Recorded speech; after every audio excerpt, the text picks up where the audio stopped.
Hello everyone, Bob here. For this equipment review, we are going to look at this Denon receiver. It is what I use as my processor, my preprocessor. I have external amplifiers running everything, so let's take a look at it and see what we've got. This is a Denon AV receiver. It is a model X4300H. I know it's a couple series old, but it works extremely well. Power button, source selector, volume button, pretty standard for the front. Of course, it's got the HEOS and Spotify and all that stuff. This is just like a Marantz. It's got all the features and the menus and everything look just like a Marantz. If you pop that open, you have your zone 2 off, zone 2 source, zone 3 on off, zone 3 source, status, info, HDMI, another HDMI input,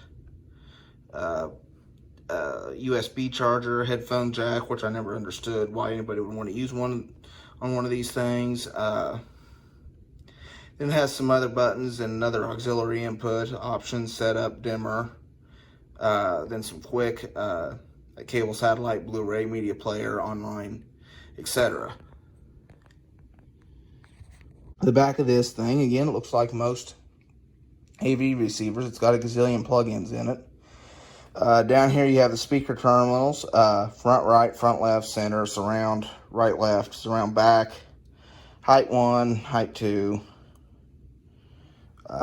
Then you have digital audio in, assignable, your triggers, some left and right, so just some basic analog, your AM, FM, antenna hookups.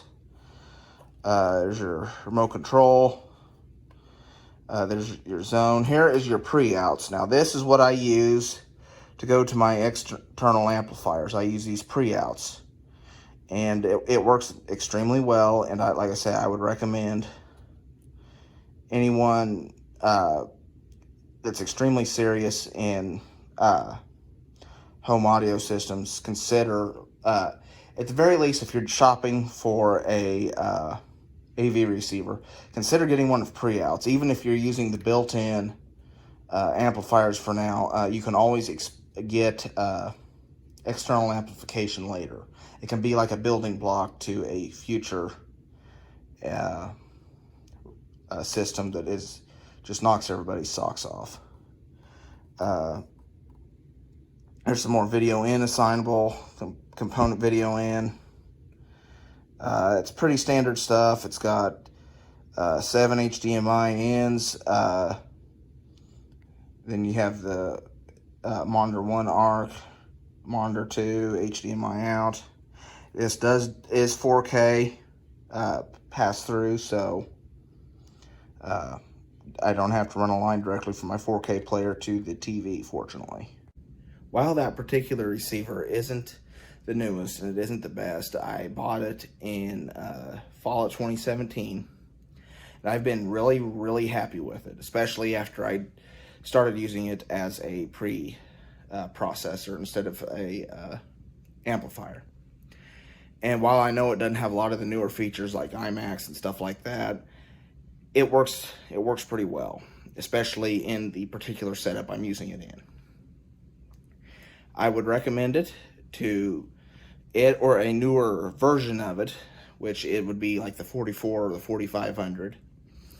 I would recommend that as a wonderful starting block. I mean, I know you're going to spend over $1,000 on it, but it's a very good, I don't want to say entry level because it is a bit on the higher end because it has the pre-outs, but I do recommend it to anyone who wants to get in on a, sorry about that, anyone who wants to get in on having an AV receiver that you can expand upon and improve later and basically add to.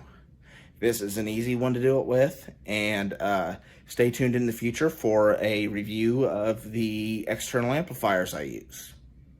This is all I have for today's video. Thank you so much for watching. If you enjoyed the content, please give it a like. Consider subscribing to my channel. Follow me on Facebook or Twitter. Search for Bob the Film Guy. And for now, this is Bob signing off.